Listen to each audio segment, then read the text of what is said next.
What's up, YouTube? Back with another video. So we just stopped by Toyota to get a mass airflow sensor. So yesterday I was having 3 different codes pop up and blase like P0101, P0102, P0113, like all mass sensor connectivity issue codes. So I went ahead and got this code. Long story short, they told me there was 2 different codes for my car. One was the older one was the newer one. So I did some research. I got the newer one. They said they're calibrated the same. It's just this one has better connectivity or electrical like connection, and then it also is more resistant to, not more resistant, but less prone to becoming contaminated with buildup in the air intake. But we got this. We're headed back to the crib now. So what's up, YouTube? We made it back to the crib earlier this morning. We had stopped by Toyota like y'all saw. Got that sensor installed. Codes still haven't popped back up. We're good on that. Tell me why we get to taking down the car. Don't ask why I took down the car apart first. I didn't check the coils. We took down the car, took the struts out, took everything out of the car, chat. Like, only on the front two, though. Back two, we'll save for another day. I took all the struts out, disconnected the wheel speed sensor, brake line, sway bar link, everything. Like, I got the lower control arms on jacks. Disconnected everything just to find out when I took the max speeding rod coils and springs out, the dampening screw was on there like so bad. Like it was like cross-threaded on the valve body of the dampener. So it didn't even work. So we just dropped those off at the UPS store right up the street. Luckily, we'll get credited back the money today. I think I'm gonna just go ahead and use some credit card points and just go ahead and spend the well worth it $150 more on some Rev 9 coils. My boy with the IPO who gave me the IPO wheels, he has Rev 9s. Have never heard really anything bad about them. And I think I'll be able to go a little bit lower with the Rev 9s too, because I've heard some people saying that you can't really, like the max low on the max speeding rods is, it's like people want like an inch lower on the max speeding rods. Like they'll take out one of the coils on the buckets in the back and they'll try to get like another 1/4 inch or another 1/2 inch of low in the back. But hopefully we get credited today. I'll be able to order the Rev 9s. They'll get here on Tuesday next week. So guaranteed car will be lowered before next weekend. Hopefully that's the plan, because the Sunday after the next weekend on Saturday, I'll be out of town and I'm not trying to have my car just sitting here on jacks for a full week, because I'm gonna be gone for a week. So I'm gonna get back with y'all when I order these new coils when they come in next week on Tuesday, and we'll resume the YouTube vid then. So YouTube, we outside. We put in the front driver's side and front passenger side coilovers on. So I'm gonna just go over some bolts you take off, some of the torque specs, the ones that I at least torque down the spec, the other ones, you know, kind of just ugga hand tight. But yeah, so starting off, you want to come up here. I removed this wiper cowl at first, but you kind of don't need to be honest, if you can squeeze your hand underneath. But if you have a strut brace connecting the 2 front strut towers, you want to take those 2 nuts off. It's in my trunk currently. And then you want to take your 3 top hat bolts off. Once you take your 3 top hat bolts off, you want to put 1 nut back on there loosely so it doesn't just drop out when you're done. And when you're over here, first I disconnected the sway bar end link. You want to put a 6mm hex in here. I used a metric set, I think, or whatever the opposite of this. It still worked, but you got to be careful with not stripping it. But I was able to get it off. I just need to tighten them down. So you move this out the way. Once you get it off, you want to crack these loose. You want to use an impact to break this loose, or you can use 2 wrenches with sockets on it.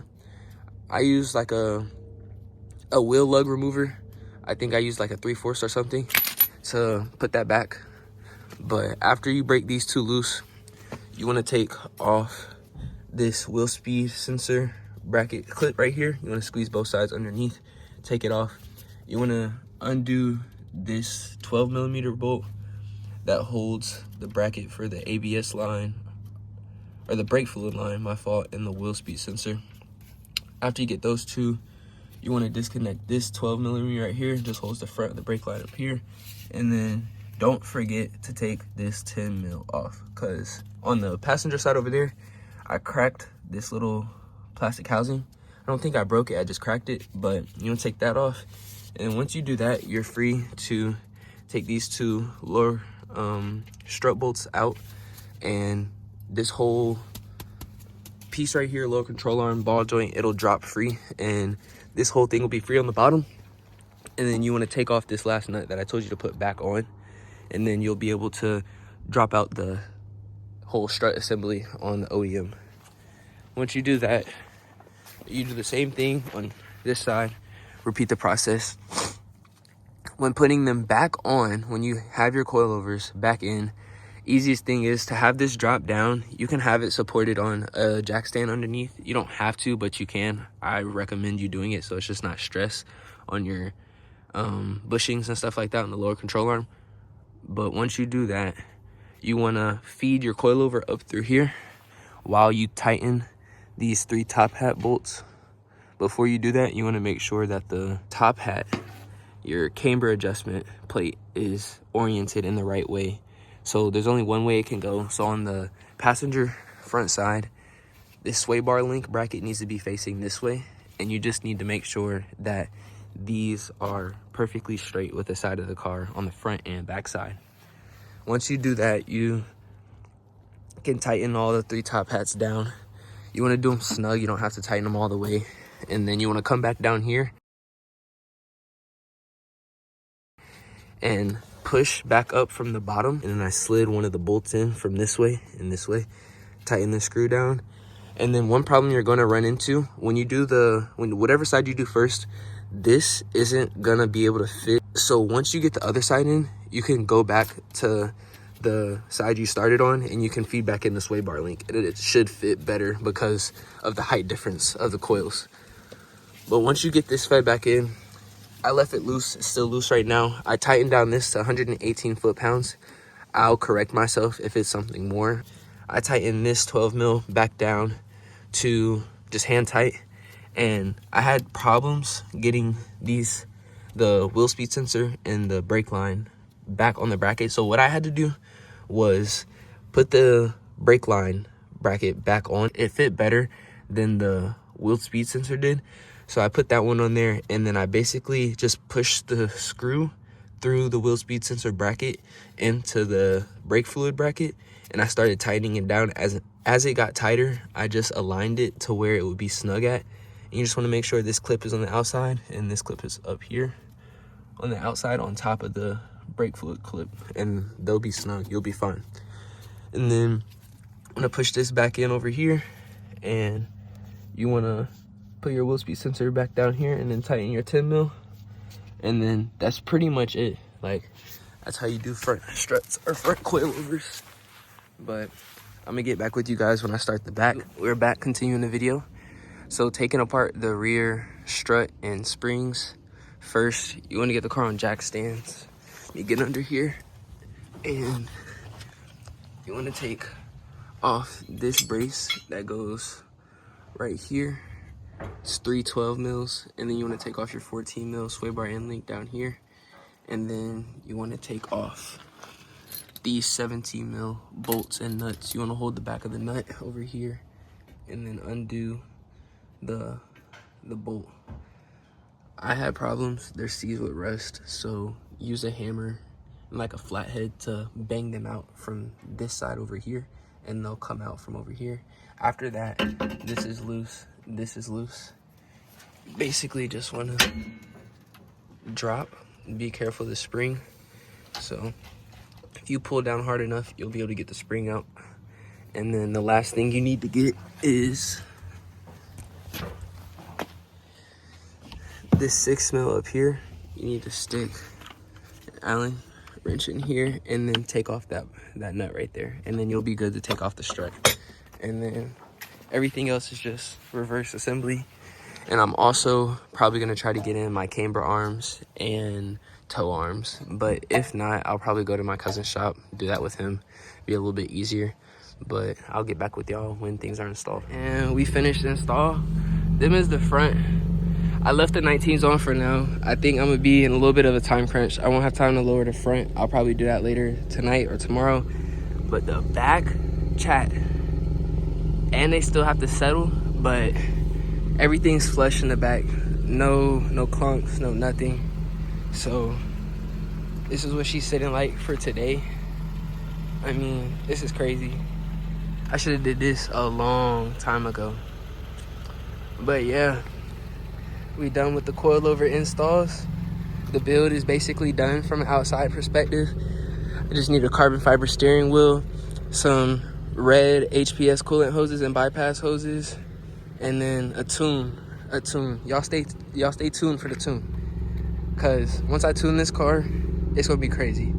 And also the valence delete right here, and I'm gonna get a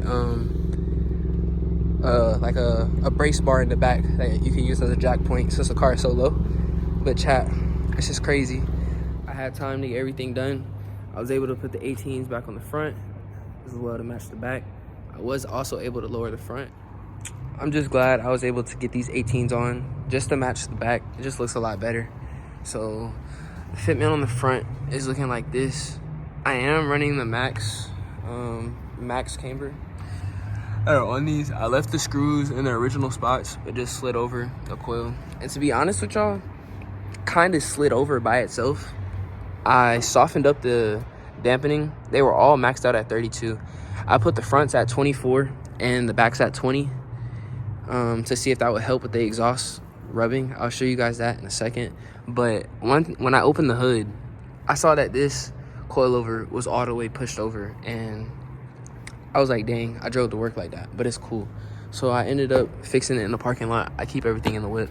So I pushed this one over. So we're running the same camber on both sides. I don't know what that is, like -3 degrees, maybe more, like I don't know. But we got that squared away, and